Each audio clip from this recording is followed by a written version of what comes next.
자, 오늘은 지난 주일 설교에 이어서 교회에 관련된 그런 이미지들을 살펴보면서 교회가 얼마나 중요한 것인가, 특별히 우리들의 신앙생활에, 우리들의 삶에 얼마나 중요한 것인가 하는 것을 계속 우리가 생각해 보려고 합니다. 지난 주일에 우리가 살펴보았던 교회의 이미지들은 첫 번째 예루살렘 성전이었지요. 그래서 예루살렘 성전이 이스라엘 백성들의 삶의 중심이었던 것처럼 우리들의 삶에도 중심이 되어야 된다라는 말씀을 드렸고요. 두 번째 이미지로 에스겔이 환상 중에 보았던 생수가 흘러넘치는 그런 그와 같은 모습, 저는 또 요한계시록에 나오는 주님의 보좌로부터 흘러넘치는 그런 생수를 통해서 우리가 이 성전으로부터 흘러나오는 모든 생명과 축복과 은혜가 우리 모든 성도님들의 심령과 삶을 적시고, 또 이 예루살렘과 유대와 사마리아와 땅끝까지 적시는 그와 같은 축복된 교회가 되어야 되겠다라는 말씀을 드렸습니다. 그리고 세 번째 이미지로 노아의 방주를 말씀을 드렸어요. 그래서 이 세상을 구원할 그런 사명이 우리 교회에 있다. 그리고 구원받은 성도들이 함께 모여서 여러 동물들이 노아 방주에서 그렇게 지냈던 것처럼 하나를 이루면서 아름다운 사랑의 공동체를 이루는 것이 바로 우리 교회다라는 말씀을 드렸습니다. 오늘은 계속해서 교회와 관련된 다른 여러 이미지들을 생각하면서 교회가 어떤 곳이고 또 우리들의 삶의 신앙생활에 얼마나 중요한가 하는 것을 계속 살펴보도록 하겠습니다. 네 번째로 교회라고 하는 말과 함께 떠오르는 또 다른 이미지는 등대입니다. 등대. 왜냐하면 교회의 사명은 어두운 밤의 바다를 비추는 등대처럼 많은 사람에게 생명의 길을 제시해 주어야 하기 때문입니다. 여기 어두운 밤에 바다를 비춘다고 했는데 이것은 세상이 어둡다는 말이지요. 그리고 많은 사람들이 어두움 가운데서 헤매고 있다는 말이지요. 불빛이 없으면 저들이 길을 헤매고 좌초하고 또 표류할 수밖에 없다는 얘기지요. 그때에 등대가 저들에게 빛을 비춰주어서 여기에 길이 있다라고 제시하는 것처럼 이 어두운 세상에 우리 교회가 세상을 향해서 여기에 길이 있다, 여기에 빛이 있다, 여기에 생명이 있다, 그것을 외칠 수 있는 교회가 되어야 된다는 그런 말입니다. 이것은 교회의 아주 중요한 목적을 우리들에게 제시해 주는 그런 이미지라고 볼 수가 있습니다. 예수님은 당신이 길 잃은 모든 인생들에게 길이 되시고 진리가 되시고 생명이 되신다고 요한복음 14장 6절에 말씀하셨어요. 내가 길이고 the way, the truth and the life. 내가 생명이 바로 된다라고 말씀을 하셨어요.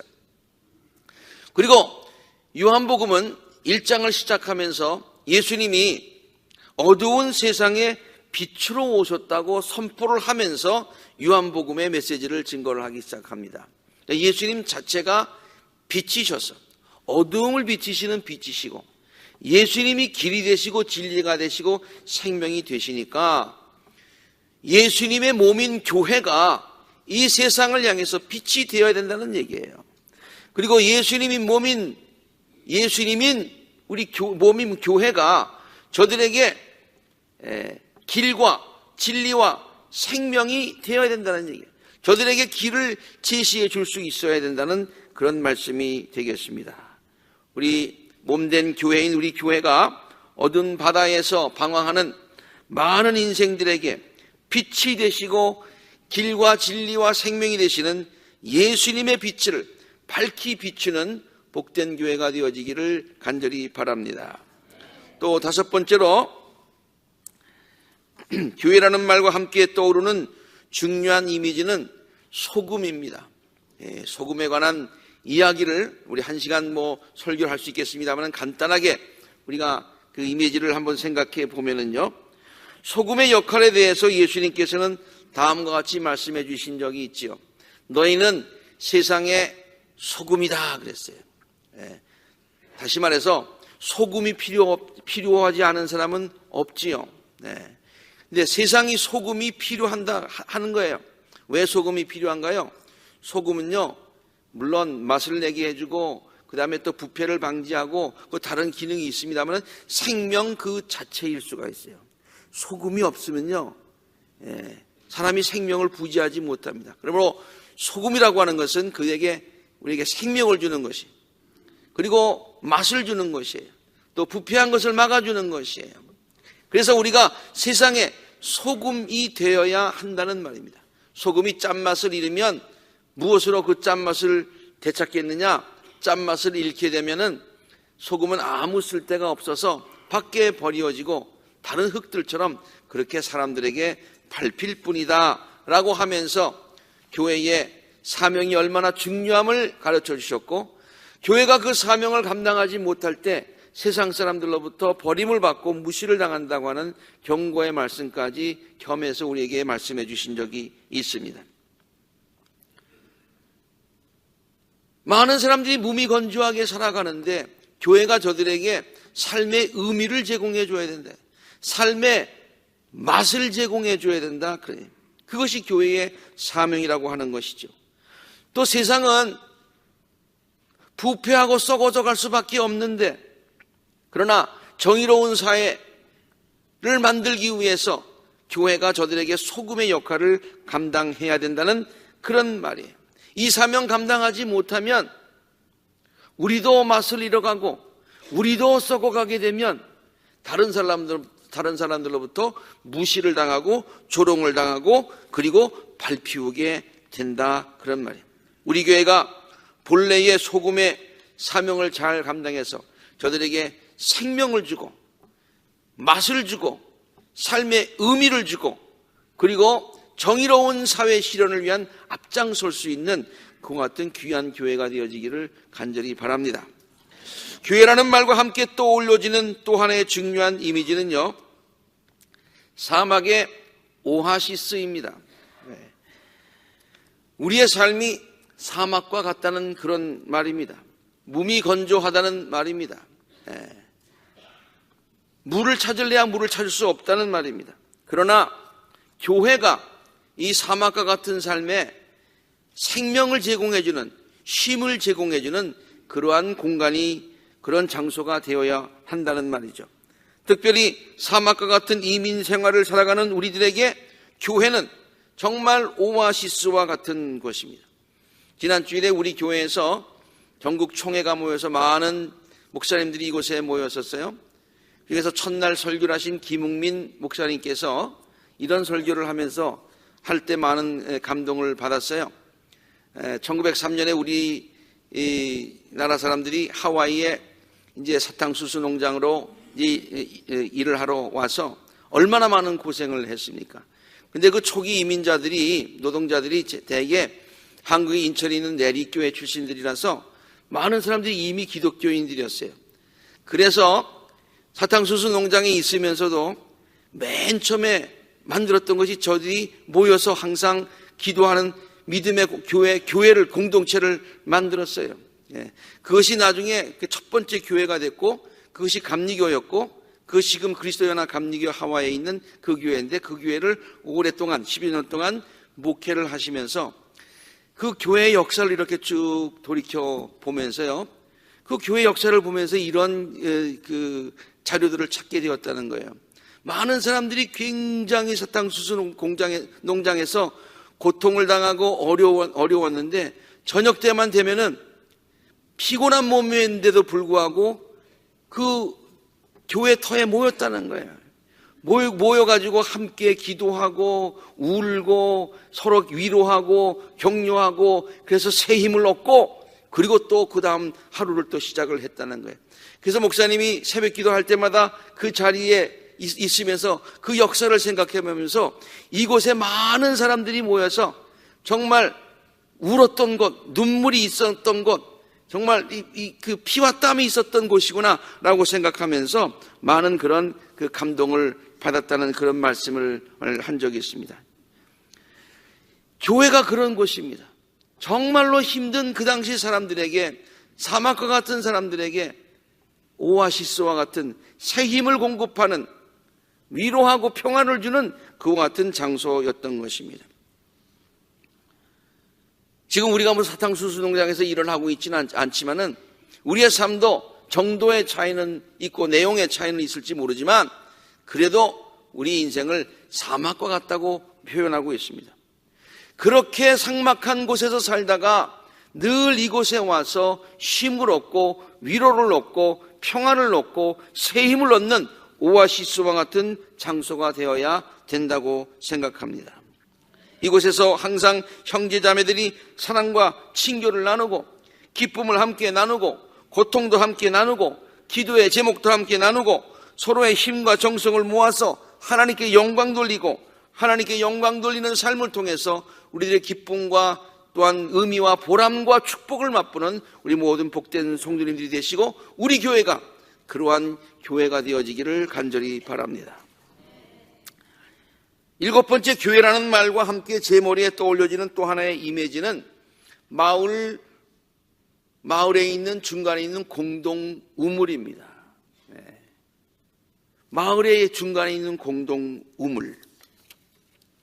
이스라엘의 마을 중앙에는 항상 우물이 있었다고 하지요. 물이 귀하였던 그곳 사람들에게 먹을 물을 얻을 수 있는 우물은 생명샘과 같은 곳이었습니다. 그래서 마을 중간에 우물이 있으면 그 우물을 중심으로 이제 부락이 형성이 돼요. 우리도 아프리카에 가서 선교해서 거기 그 물을 갖다가 이렇게 펌프를 이렇게 파주면요, 물을 파주면은 나중에 가서 보면은 그 물이 있는 그곳을 중심으로 마을이 형성이 되는 것을 볼 수가 있었어요. 이스라엘도 마찬가지였어요.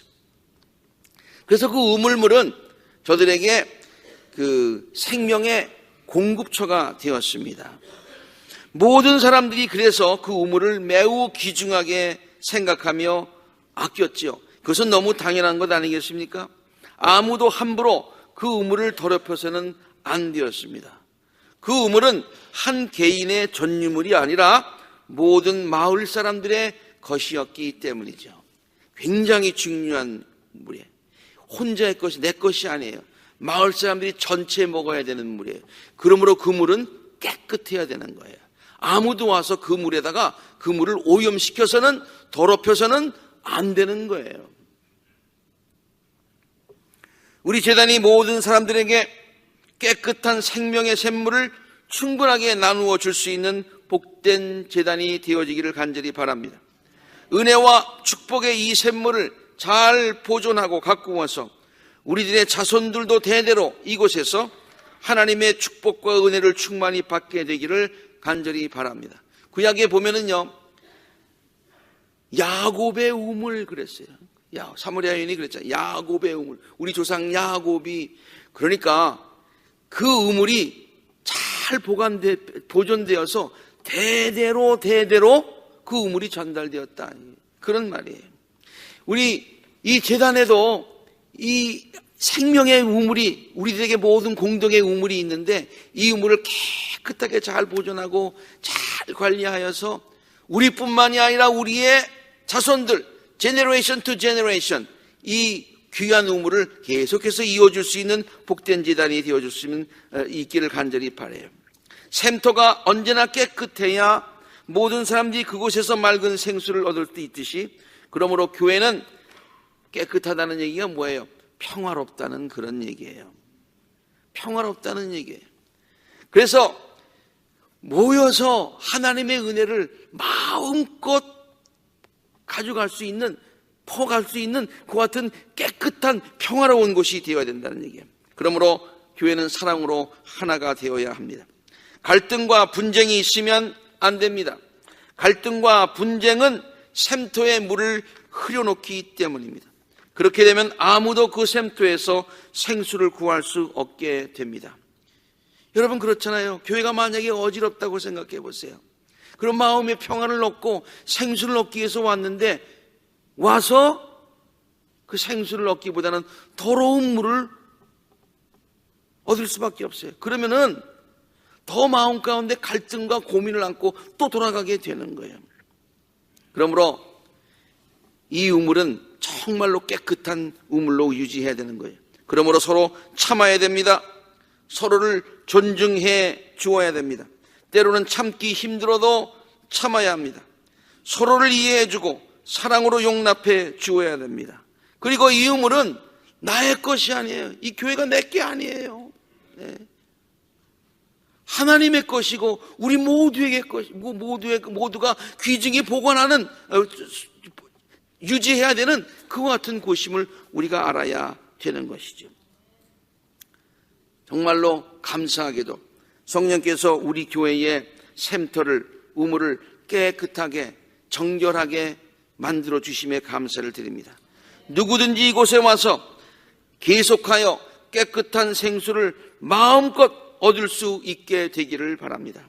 이렇게 성령께서 귀한 일들을 우리 중에 이루어 주셨는데 우리가 이것을 힘써 지키는 성도들이 되어야 될 줄로 믿습니다. 성경에 보면은 성령께서 평안의 줄로 너희들을 묶어 주셨는데 이것을 힘써 지켜라 그렇게 얘기를 했어요. 그래서 앞으로도 계속해서 항상 깨끗함을 유지하고 평온함을 유지하고 청결함을 유지하는 복된 은혜의 아쿨라 샘터가 될 수 있기를 간절히 바랍니다.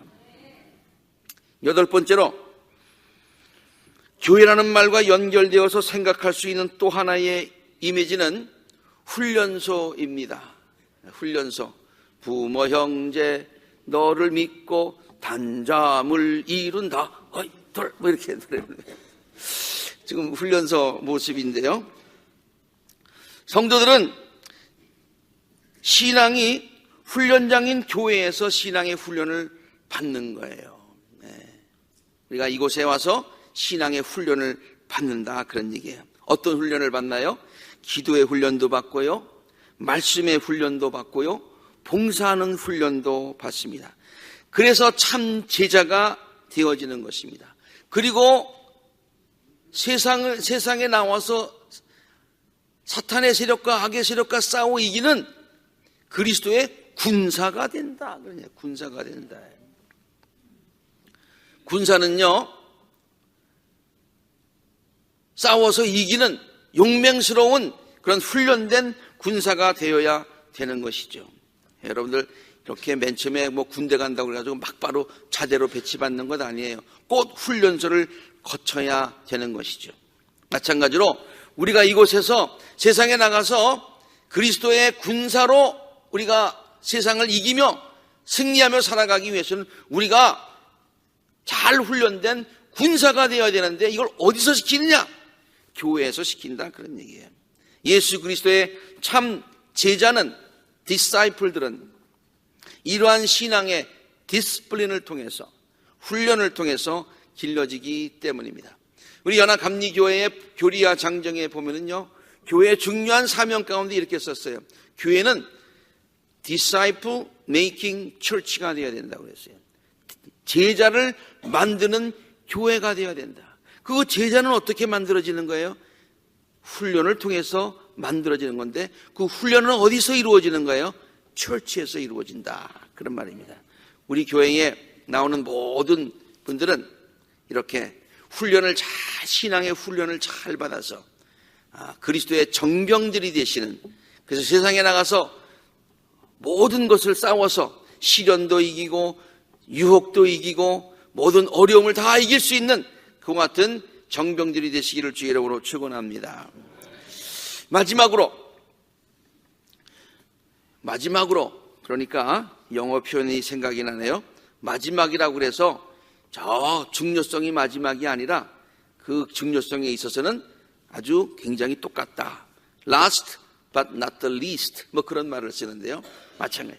마지막으로 하지만은 제가 볼 때는 굉장히 중요한 이미지가 하나 있는데 그것이 바로 가족이라고 하는 그런 이미지입니다.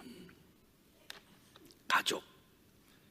우리가 그리스도 안에서 한 가족이다 그런 얘기예요. 얼마 전에 되어진 일 같은데 벌써 찾아보니까 10년이 훨씬 더 지났더라고요. 2006년도 1월 달에 웨스트 버지니아에 있는 조그만 마을 톨만스빌이라고 하는 동네가 있는데 그것은 탄광 마을인 것 같아요. 그래서 안타까운 사건이 일어났습니다. 갱내 깊은 곳에 들어가서 일하던 13명의 광부가 갱내 폭발 사고로 인하여서 땅속에 갇히게 된 것이죠. 미국에서도 이런 일이 일어나서 모든 사람들을 참 안타깝게 했어요. 많은 사람들의 관심 속에 구조가 진행이 되었습니다. 그러나 결과는 겨우 한 사람만 겨우 목숨을 부지할 수 있었고, 목숨이 붙어있는 가운데 구조될 수 있었고, 나머지 사람들은 모두 목숨을 잃었어요. 참으로 미국에서 일어난 안전을 굉장히 중요하게 생각하는 선진국에서 일어난 그 같은 부끄러운 사고이고 참 안타까운 사고였습니다. 그래서 저는 그때 그 사건의 모든 보도를 보면서 묘한 그런 감동을 느꼈던 것을 지금도 기억을 합니다. 그래서 웨스트 버지니아에 있는 조그만 탄광 마을인 바로 그 톨만스빌에 있는 모든 주민들이요, 교회를 중심으로 해서, 교회가 큰 교회도 아니에요. 근데 교회를 중심으로 해서 한 가족처럼 뭉쳐 있는 것을 볼 수 있었기 때문에 사건이 발생하자마자 모든 주민들이 탄광 옆에 위치한 세이고 베프티스트 처치에 다 모였습니다. 그리고 촛불을 켜들고 함께 기도하며 찬송하는 모습이 TV 화면에 전 지역에 방영이 됐어요. 사고를 당한 사람들의 가족만 모인 것이 아니었습니다. 주민 모두가 함께 다 모였어요. 그리고 서로 부둥켜 안고 위로하는 모습을 볼 수가 있었습니다. 한때 12명이 살아있다는 소식이 한때 전해졌었어요. 그러자 교회의 종소리가 온 마을에 울려 퍼졌습니다. 보통 교회 오라는 종소리가 아니라 기쁨의 종소리가 땡땡땡땡땡땡 막 울려요. 기쁨의 종소리가 울리니까 이 종소리를 듣고 온 주민들이 환호하면서 다시의 교회에 모여가지고 춤추면서 Amazing Grace라는 노래를 부르며 감격하는 장면을 보았습니다. 청교도들이 미국에 처음 와서 정착하며 살 때에 저들의 삶의 모습이 바로 그러했을 것이라는 생각을 해보았어요. 와서 교회부터 세우고 교회를 중심으로 마을이 형성되고 교회를 중심으로 한 가족처럼 서로가 의지하고 살고, 많은 세월이 지나서 지금 뭐 교회가 많이 없어지네, 교회가 쇠퇴하네, 많은 사람들이 신앙을 잃었네 그러지만 미국에, 우리가 지금 동북부에 살아서 그렇죠, 미국 남쪽이나 미국 시골 마을에 들어가면 아직도 이런 순수한 믿음을 가진 청교도와 정신을 믿음을 가진 미국 사람들이 아직도 많이 있고 그런 동네가 있다는 거예요. 하나님께서 미국을 계속 축복하시는 이유가 바로 여기 있지 않는가, 그런 생각도 해보았습니다. 그것을 보면서 동시에 우리 아콜라 교회를 담임하고 있는 목사로서 우리 교회에 있는 모든 성도들도 늘 함께 모여서 기쁨도 같이 나누고 슬픔도 같이 나누고 함께 이렇게 가족처럼 지내는 아름다운 사랑의 공동체가 되었으면 좋겠다라는 그런 생각을 해보았습니다. 사실 이러한 모습은요, 사도행전에 나오는 초대 성도들의 모습, 바로 그 모습이었습니다.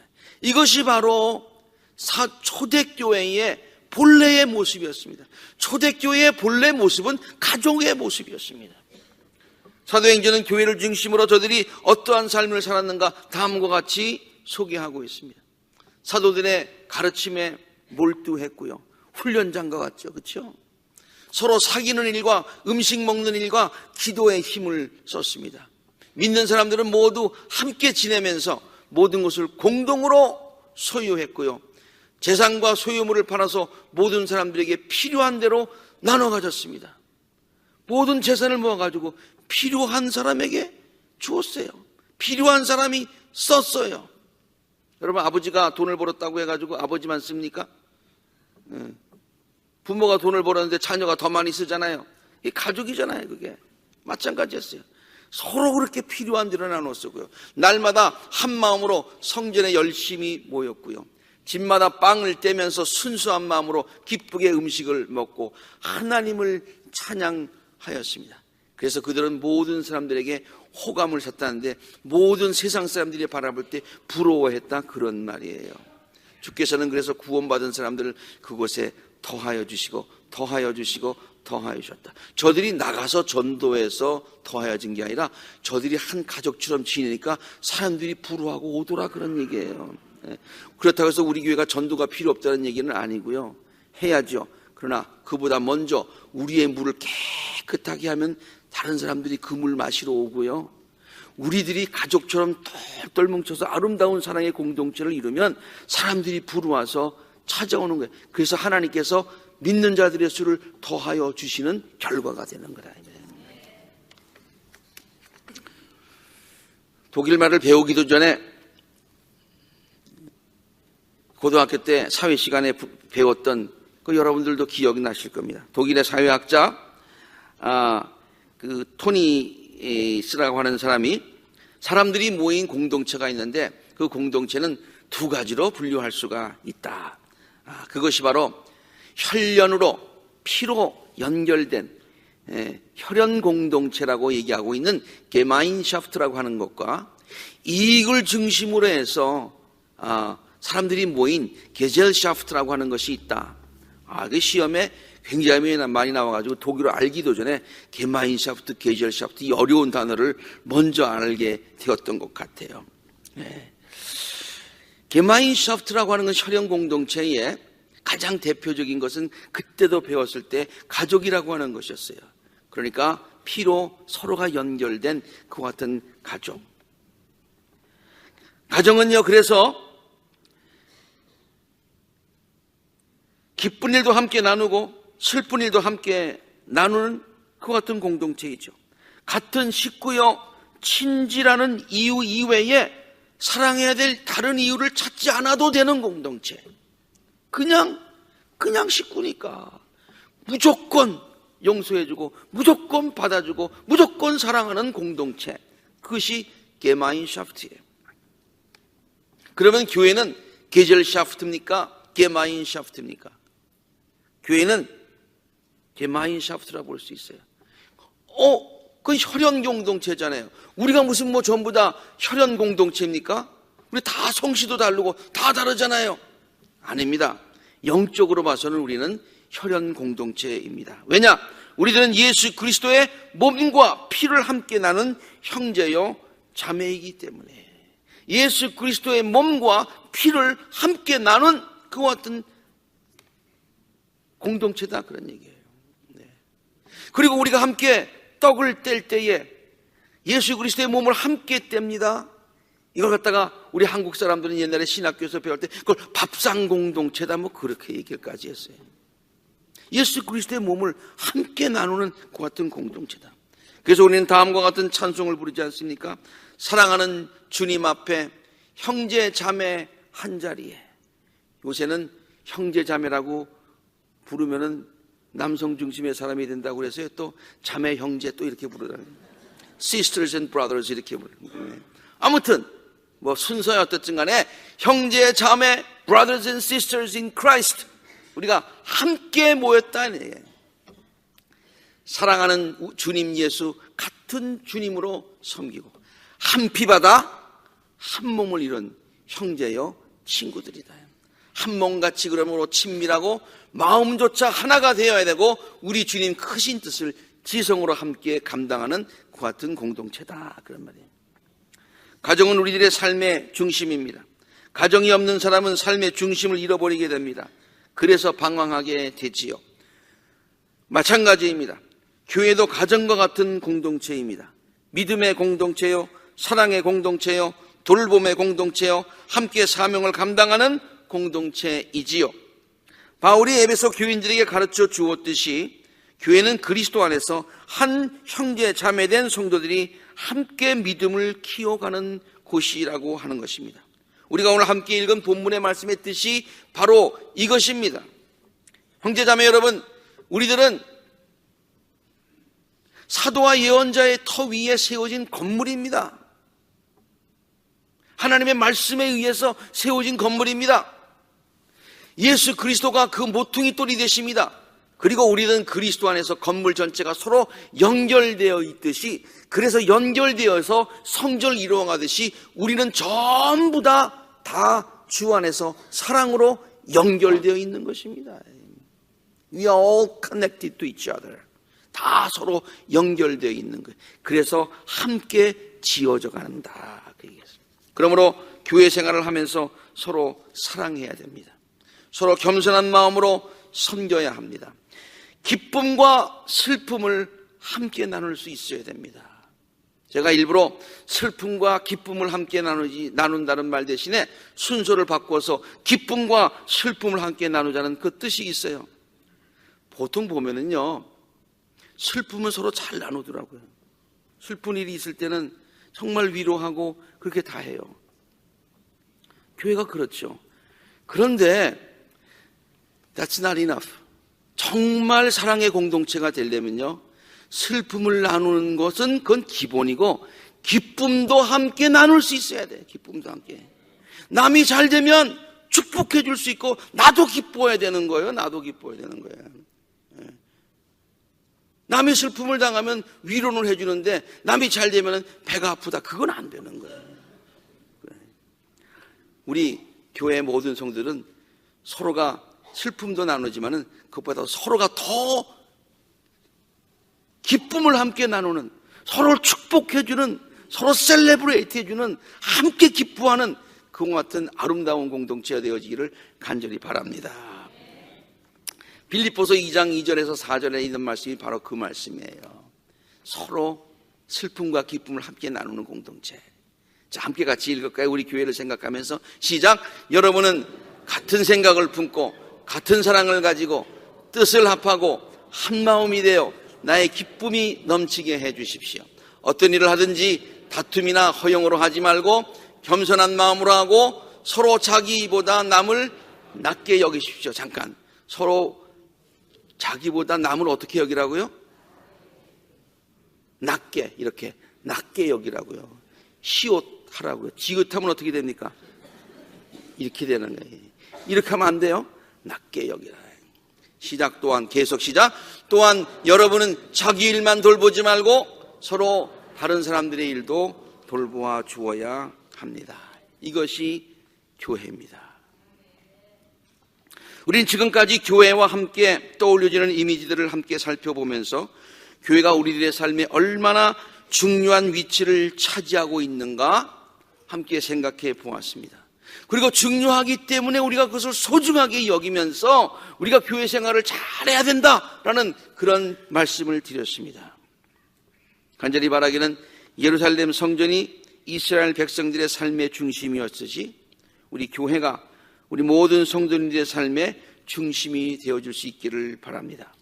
모든 성도들이 성전으로부터 흘러나오는 축복의 샘물로 인하여서 축복의 삶을 누릴 수 있게 되기를 바랍니다. 우리 교회가 세상을 구원하는 방주의 역할을 잘 감당하고 또 이곳에 모인 우리들이 아름다운 사랑의 공동체를 이룰 수 있기를 바랍니다. 우리 교회가 세상을 향하여 빛과 소금의 역할을 잘 감당하고 사막과 같은 세상에서 모두에게 참 쉼과 평안을 주는 오아시스와 같은 곳이 되기를 바랍니다. 그리고 주 안에서 한 형제 자매된 우리들이 아름다운 사랑의 공동체를 이루고 주님께서 우리에게 주신 귀한 사명을 함께 잘 감당하는 사명의 공동체가 되어서 우리 모두에게 큰 축복이 되고 하나님께는 큰 영광이 되기를 교회의 머리대가 되시는 예수 그리스도의 이름으로 간절히 축원합니다. 함께 기도하시겠습니다.